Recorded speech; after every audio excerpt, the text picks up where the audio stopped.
गंगाराम अपनी माँ दुलारी बाई से किसी भटियारन की तरह हाथ नचाता हुआ गुस्से से बोला, मैंने तुम्हें कितनी बार बोला है कि मुझे निकासी के लिए रास्ता दो। मुझे लंबा चक्कर काटकर घर तक पहुंचना पड़ता है और उस समय तो परेशानी और बढ़ जाती है जब खेतों से फसल बैलगाड़ी में लाद कर लाते हैं। पता नहीं तुम कब समझोगी माँ। हर साल इसी बात का रोना होता है। 1.25 महीने बाकी हैं, फसल तैयार हो चुकी है। मुझे निकासी के लिए रास्ता चाहिए और उस 2 एकड़ खेत में भी हिस्सा चाहिए। मैं भी परिवार वाला हूँ। अच्छा, बहुत सही भैया। अभी तो माँ बाप को पूछते नहीं हो और जिस दिन ज़मीन से हिस्सा मिल गया माँ बाप मानने से भी इनकार कर दोगे। गंगाराम, मैंने दुनिया देखी है। बंटवारा हुआ नहीं कि माँ बाप के हाथ में कटोरा थमा दोगे। बुढ़ोती में भीख मांगनी पड़ जाएगी मुझे। दोनों माँ बेटे में इसी तरह काफ़ी देर तक झगड़ा चलता रहा। उसी समय गंगाराम के पिता बालाराम खेत से घर लौटे। दुलारी ने बेटे की शिकायत अपने पति से की। लो संभालो अपने बेटे को, जो जी में आता है बोलता है। गंगाराम अपने पिता से बोला, देखिए बाबूजी, माँ को समझाइए और संभालो, नहीं तो किसी दिन मेरा मूड खराब हो गया तो इसे गंडासे से काट कर नदी में। देख गंगाराम, बहुत बोल चुका तू। अगर अब तू अपनी माँ को एक भी शब्द बोला ना तो मुझसे बुरा कोई नहीं होगा। इस झगड़े के बीच गंगाराम की पत्नी निर्मला पति का हाथ पकड़कर बाहर लाने लगी। गंगाराम ने निर्मला का हाथ झटक दिया। मुझे मत पकड़, आज मैं इस बुढ़िया को छोड़ूंगा नहीं। और ये कहता हुआ गंगाराम अपने पिता बालाराम से जा भिड़ा। बाप बेटी को एक दूसरे से हाथापाई करते देखकर गांव के लोग जमा हो गए। गांव वालों ने बाप बेटी को बड़ी मुश्किल से एक दूसरे से अलग किया। गंगाराम लोगों की बाहों में जकड़ा हुआ कसम सा रह गया था, साथ ही गुस्से से वो चीख रहा था। दोनों एक दूसरे के कट्टर विरोधी हो गए। कोड़ में खाज ये हुआ कि इसी बीच निर्मला बीमार रहने लगी। इसके लिए निर्मला ने अपनी सास दुलारी बाई को जिम्मेदार ठहराया। वह सास पर यह आरोप लगाती कि उसने उसके ऊपर कोई टोना टोटका कर दिया है। गंगाराम ने कई ओझा गुनिया को पत्नी को दिखाया। मर्ज ये था कि निर्मला के सिर में दर्द बना रहता था और शाम को बुखार चढ़ने लगता था। झाड़ फूंक से कोई सुधार ना हुआ तो वह डॉक्टर के पास गया। टेस्ट करवाने पर पता चला कि निर्मला को टाइफाइड है। एलोपैथी दवा भी चली और झाड़ फूंक भी। पता नहीं किसने असर दिखाया और निर्मला धीरे धीरे ठीक होने लगी। गंगाराम और उसकी पत्नी निर्मला के दिमाग में यह बात घर कर गई थी कि उसकी सास दुलारी बाई किसी तांत्रिक ओझा से मिलकर उन्हें बर्बाद करने पर तुली है। इस बात पर गंगाराम की सोच भी निर्मला की सोच से अलग नहीं थी।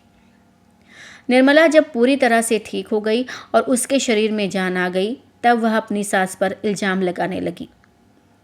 एक बार फिर दोनों पक्षों में तकरार और झिकझिक होने लगी। वह एक दूसरे के लिए गलत भावनाएं रखने लगे। फिर वही समय आया, नवंबर दिसंबर का। फसल तैयार होकर खेत से कोठरी में जाने को तैयार थी। मुद्दा फिर वही उठा कि बैलगाड़ी में रखे अनाज को दूसरे रास्ते से लाना होगा। बालाराम और दुलारी किसी भी तरह से इस बात के लिए तैयार नहीं थे कि निकासी के लिए बाड़ी से जगह दी जाए। हर साल फसल तैयार होने के बाद यही सवाल खड़ा हो जाया करता था। कई सालों से निकासी का मसला न तो सुलझ रहा था, न ही दूर दूर तक कोई समाधान ही दिखाई दे रहा था। आज भी इसी विवाद को लेकर गंगाराम और निर्मला दोनों का मन खिन्न था। खाना खाने के बाद दोनों पति पत्नी टीवी देखने लगे। टीवी पर वे क्राइम स्टोरी पर आधारित सीरियल देख रहे थे। उस सीरियल की कहानी उनकी जिंदगी से जुड़ी जैसी थी। दोनों ने बड़े ध्यान से खामोशी के साथ वह सीरियल देखा। सीरियल खत्म होने के बाद दोनों ने इस पर चर्चा की। गंगाराम और उसकी पत्नी को इस बात की चिंता हो रही थी कि कहीं ऐसा ना हो कि माँ बाप पूरी जमीन छोटे भाई रोहित के नाम पर कर जाएं। वैसे भी छोटा होने के नाते वह माँ बाप का चहेता था। इस सोच ने निर्मला और गंगाराम को परेशान कर डाला। जब इंसान को कोई चीज़ मिलने की संभावना दिखाई नहीं देती है तब वह उसे किसी दूसरे ही तरीके से हासिल करने की कोशिश में लग जाता है। इन दोनों ने भी एक योजना बना ली। गंगाराम और निर्मला ने एक योजना के तहत अपने व्यवहार में थोड़ा बहुत बदलाव किया। अपने पिता बालाराम और माँ दुलारी बाई से सहजता से पेश आने लगे। बालाराम और दुलारी को आश्चर्य हुआ कि हमेशा कड़वे बोल बोलने वालों की जुबान में शहद कैसे घुल गया। इसके बाद उन दोनों ने विचार विमर्श किया कि अपनी योजना में किसे शामिल किया जाए जिससे उनकी योजना सफल हो जाए। नज़र और दिमाग के घोड़े दौड़ाने के बाद गंगाराम ने दुधवा गांव के ही नरेश सोनकर, योगेश सोनकर और कोपेढी निवासी रोहित सोनीकर से जिक्र किया। पैसों के लालच में तीनों ही उनकी योजना में शामिल हो गए। तीनों ने योजना बनाकर वारदात को अंजाम देने के लिए 21 दिसंबर 2020 का दिन तय किया। योजना के अनुसार चारों लोग खेत पर पहुंच गए। वहां बालाराम और उसका छोटा बेटा रोहित तड़के में खेतों पर पानी लगा रहे थे। उन्होंने उन दोनों को दबोच लिया और सीमेंट की बनी पानी की हौदी में डुबोकर दोनों को मार दिया। अगला निशाना अब दुलारी बाई और उसकी बहू कीर्तिन बाई रही। चारों दबे पांव वहां पहुंचे जहां वे सब्जियों का गट्ठर तैयार करने में व्यस्त थी। शिकारी की तरह दबे पांव वे उनके करीब पहुंचे और कुल्हाड़ी से ताबड़तोड़ वार कर उन दोनों की जिंदगी भी खत्म कर दी। इतना सब कुछ करने के बाद उन लोगों ने चैन की सांस ली। यहाँ ये बताते चले कि निर्मला उन चारों को ऐसा करते हुए दरवाजे की ओर से देख रही थी। काम को अंजाम देने के बाद गंगाराम ने तीनों साथियों को वहां से रवाना कर दिया। निर्मला और गंगाराम दोनों ने मिलकर कुल्हाड़ी को बाड़ी में ही दबा दिया। सुबह के 5 बजते बजते पूरे खुरमुड़ा गांव में इस दहला देने वाली हत्या की चर्चा होने लगी। अमलेश्वर थाने में संजू सोनकर निवासी खुरमुड़ा की रिपोर्ट पर अमलेश्वर थाना प्रभारी वीरेंद्र श्रीवास्तव ने इस नृशंस हत्याकांड की सूचना वरिष्ठ अधिकारियों को दी।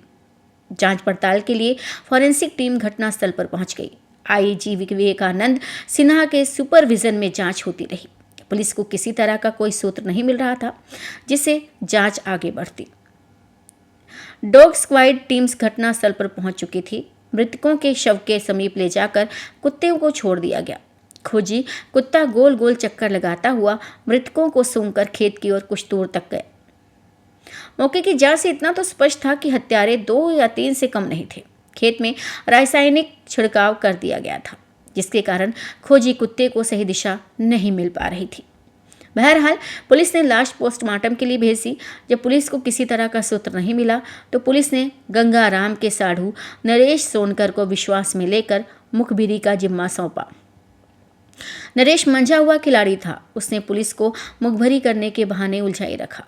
जांच के लिए आईजी विवेकानंद सिन्हा ने कुछ बिंदु तय किए। उन बिंदुओं के आधार पर बनाकर पुलिस जांच में जुटी रही। इस सामूहिक हत्याकांड को 3 महीने बीत चुके थे लेकिन अपराधियों का कोई अता पता नहीं था। थाना प्रभारी वीरेंद्र श्रीवास्तव ने अपने एक मुखबिर को नरेश के पीछे लगा दिया। नरेश की एक्टिविटी पुलिस को शुरू से ही संदेहास्पद लगी थी। फॉरेंसिक विशेषज्ञों की टीम के सहयोग से भौतिक साक्ष्य जुटाया गया। टीम ने वैज्ञानिक और तकनीकी साक्ष्य को आधार बनाकर बारीकी से पूछताछ करके जानकारी इकट्ठी की। पुलिस के संदेहियों को हिरासत में लेकर सघन पूछताछ की। इस घटना का मास्टरमाइंड बालाराम का अपना सगा बड़ा बेटा गंगाराम निकला। गंगाराम की स्वीकारोक्ति के बाद योगेश सोनकर और बाकी जो लोग उसके साथ शामिल थे उन्हें गिरफ्तार कर लिया गया। सभी को घटनास्थल पर ले जा सीन रिक्रिएशन कराया गया। आरोपियों की निशानदेही पर हत्या में प्रयुक्त कुल्हाड़ी पुलिस ने बालाराम की बाड़ी से बरामद कर ली।